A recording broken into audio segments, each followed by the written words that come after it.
Welcome to SD Spooky Adventures.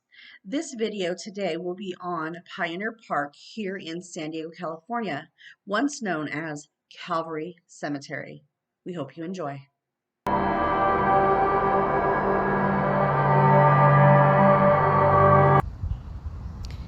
Hey everyone, welcome to Paranormal Tales with Janine. Today we have Chris Oliver with us and Sean.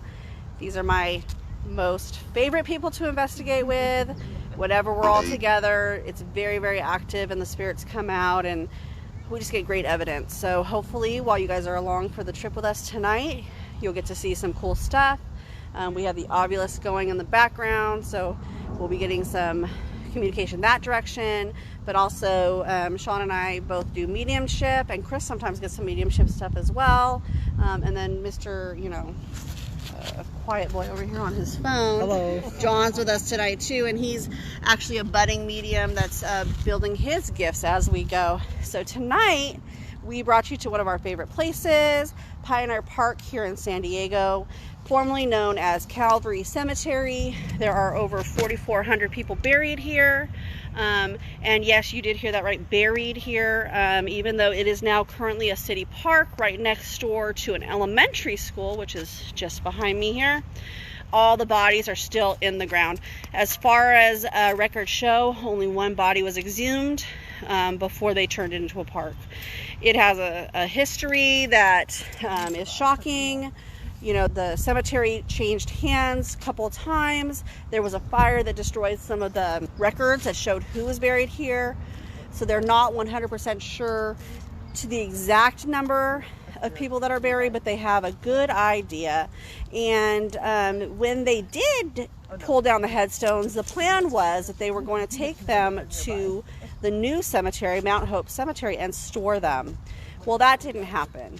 The headstones were taken to the Mount Hope Cemetery site after they were bulldozed down, but they were thrown into a ravine and they were covered with dirt, and they were not unearthed until they put the trolley through back in the 90s. On that maiden voyage of the trolley ride through, people on that trip saw the headstones just piled up and thrown in disarray, most of them broken to the side. It was shocking for them, and so they brought it to the city council. They fought about what was supposed to be done, because a lot of these headstones were from early pioneers here of San Diego. The city council determined that the headstones needed to go back where they belonged. So currently, if you come out to Pioneer Park, we're going to walk this direction now, and I'm going to go ahead and walk and turn the camera so you guys can see the headstones that are here. There's approximately 144 headstones that were salvaged, and they were placed as a memorial here for those who still lie under the ground. And then at Mount Hope, just to the side of where they were found in the ravine, there's another 33 headstones that survived that they put in place as a memorial to those that are still buried here at Pioneer Park. All right, let's turn this camera around. We're going to walk you guys through the park a little bit. Like I said earlier, there's an elementary school right next door.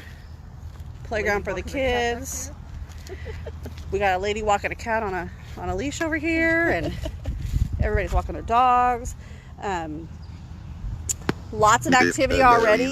Sean is already connected with a young lady, young girl, and she's here. Josh, one of our regulars, he's here talking to us today.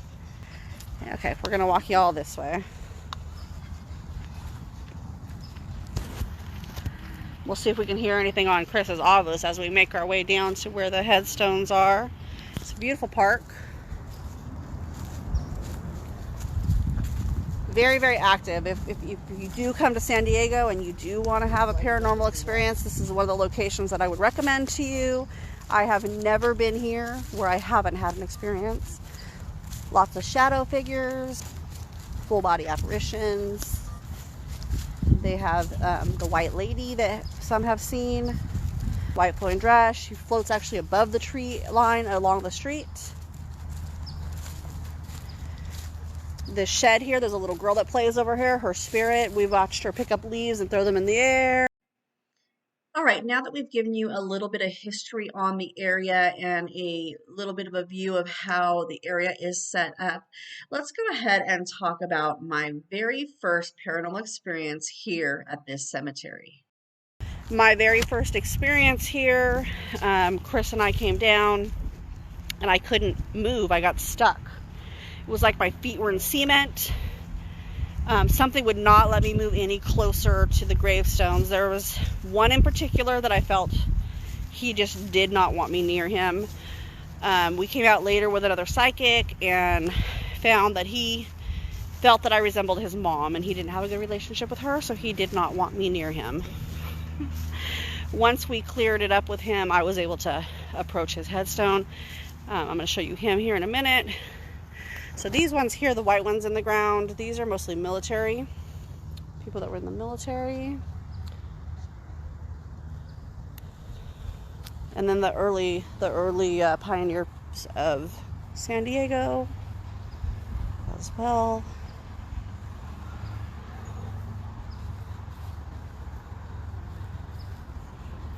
Here's Elmer. He's the one that would not let me near him. I literally could not move my legs. It felt like I was just tethered down. But you have to tell them about, we did an experiment, and we had like 6 people, and we had someone touching it and 6 people lined up holding hands, and Janine was at the end. We didn't feel anything, but she got shocked. Wouldn't let her even touch us touching the headstone. And we were like, oh my God. A couple of us felt a little tingle, but she was like, oh hell no. I got shocked big time for sure. Yeah, but once we settled that, he realized I wasn't his mom, it didn't make sense for me that I would be his mom. We're fine, and he lets me near his headstone. We've had experiences out here with this Patrick here. We were out for my mom's birthday. Her birthday is October 4th. We were investigating for her birthday. That's what she wanted to do. Well, you can see that Patrick here, his birthday is October 5th. And so when we were standing there, he kept saying cake. We're like, yeah, cake is my mom's birthday. Well, the stone was covered in dirt. We uncovered it. We realized that his birthday was the very next day. So we went ahead and brought him out a piece of cake for his birthday, and we wished him a happy birthday the next day. And we got a picture of him with your mom and dad and niece. Yes, yeah, we had a couple people standing back here looking over some of the photos that we took, and he showed up in the photo. There was 3 people standing there, and in the photo there's 4. So that was interesting. And he also throws things against the building. Yes, they do hear him throwing rocks against the building back over here. Also, if you go up to the top of those stairs there on that building and you knock on the door, sometimes somebody will knock back at you. So we're going to go into a few things that have happened to us personally while we were out on investigations here in Pioneer Park. I hope you enjoy our experiences. At a future date, we will be planning to film some of the investigations so you can see them live with us, and we hope you can join us for those. Enjoy our stories. I'm going to check in with Sean right now and see what he's feeling, because he looks like he must be connecting with somebody. There's a little girl, like 6 or 7 years old, and she was crying and she was looking for someone. I think she was lost. I saw her several times, so she's around. So this is the young lady that we were just talking about, that he was connecting with earlier. She's still with us. Hi, in this next clip, you're going to see a moment where I'm actually standing in front of the headstones and I hear a spirit call my name. Did someone call my name? Did you hear someone call my name? Sounded like it was right in my ear. Okay, someone's communicating with me. I just heard my name. And nobody else here heard it. So I guess that communication was just for me. So if there is a spirit here that wants to talk to me, please just come in, and I can hear you. And if you'd like to make yourself visible, I can see you. And I do a lot of tours out here where I bring people out. I tell you the history of some of the people that are buried here, as well as the Mount Hope Cemetery. We do a famous haunted tour out there, and I take you to the famous pioneers here of San Diego. I explain to you their history and what they've done for San Diego, and any experiences that we've had with them paranormal wise. The main one there would be George Marston. So Definitely a great tour. It is a little bit of walking, so make sure that if you ever come on our tours that you do wear appropriate shoes, because the terrain is not always conducive to wearing, you know, anything other than sneakers. I'm really bad. I tend to wear flip-flops a lot, but we want everybody to be safe when we're out investigating. Is it a male? I didn't ask. I just asked it, and I was like, is somebody here with me? And then the rods crossed, and then I asked it. I was like, point me in the direction you want me to go, and then it pointed down the hill. So I said, do you want me to go down the hill? And then it crossed again. Okay, so we're going to walk over towards the ravine because there is communication taking place with the rods here and Ryan. Somebody asking her to come that direction. I want you guys to definitely put your white light of protection around yourselves, like focus, like picture a bright white light and above you and drop it over you, because there is a very mean old man over here and he does scratch and bite. So can you picture that for me? Are you good? You're protected? Okay, I'm putting some white light on for you as well. Make sure everybody's safe. Anything feels uncomfortable to where like you want to move away, it's time to move away. Always listen to your gut instincts.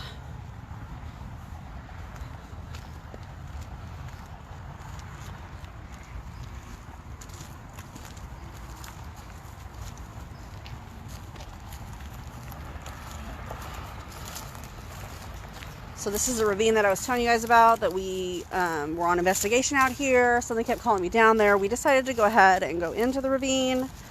And all heck ensued at that point. This man started circling us hastily. He was breathing and growling in our ears. And at one point he growled and yelled for us to get out. And I will tell you what, that vibration from his energy went through my entire body. And when it went through my body, I didn't have any control at that point. My body jumped up and I was running.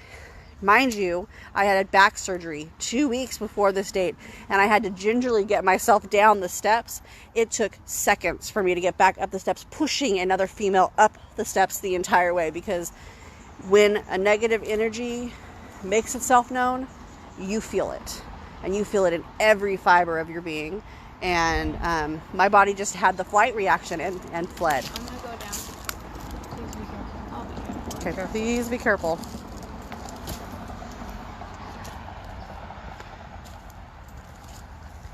So we're gonna do some rod communication. Back in this area, there's like some paths that go behind the school and this fence. One night when Chris and I were out here, we heard a lady singing. We looked everywhere. It was like 3 in the morning. We were looking to see if maybe there was a radio going from one of the buildings across the street. It was pretty dead. No pun intended. But we started taking photos when Chris became very cold. She felt coldness all over her back, and she's like, you know what, there's something behind me. Janine, please take a picture. One of those photos is the singing lady of Pioneer Park. You will see her behind Chris.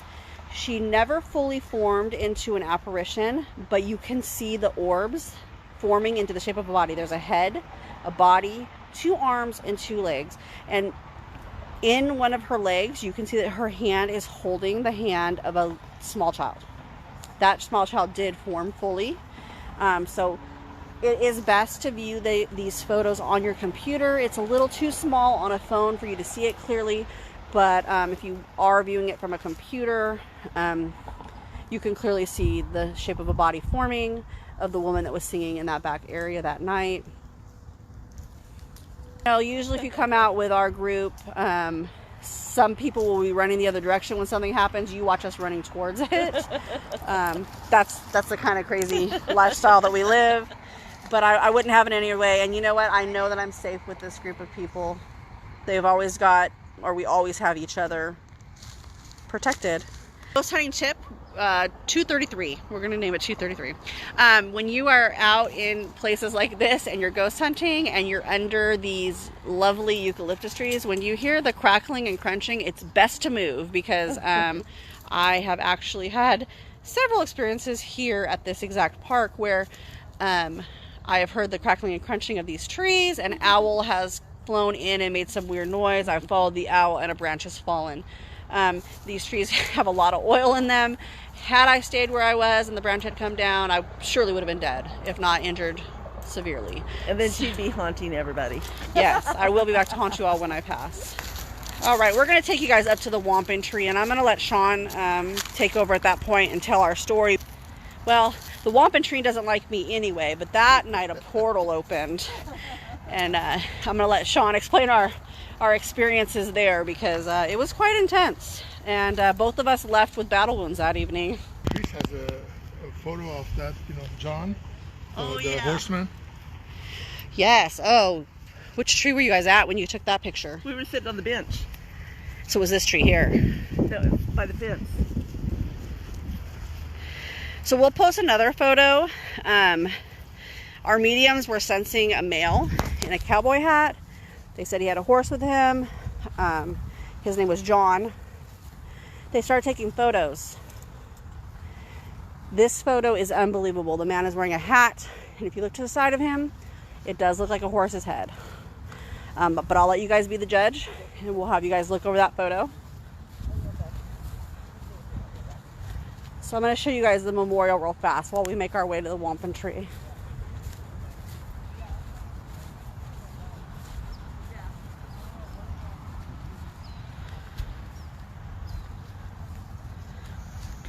Go. They put these plaques in. All the names of people that they know for sure are on here. And that one. Okay. Gonna make our way now to the wampum tree. We'll see if he feels like throwing things at me this evening. This tree does have these big berries that are inside it, but instead of coming down like they should if they're falling from the tree, they fly directly into the back of my head. They'll hit me directly in my back. We've even had a time where we were able to stand out here and say, hey, can you throw it in front of me, and have them follow directions and throw these things exactly where we asked them to.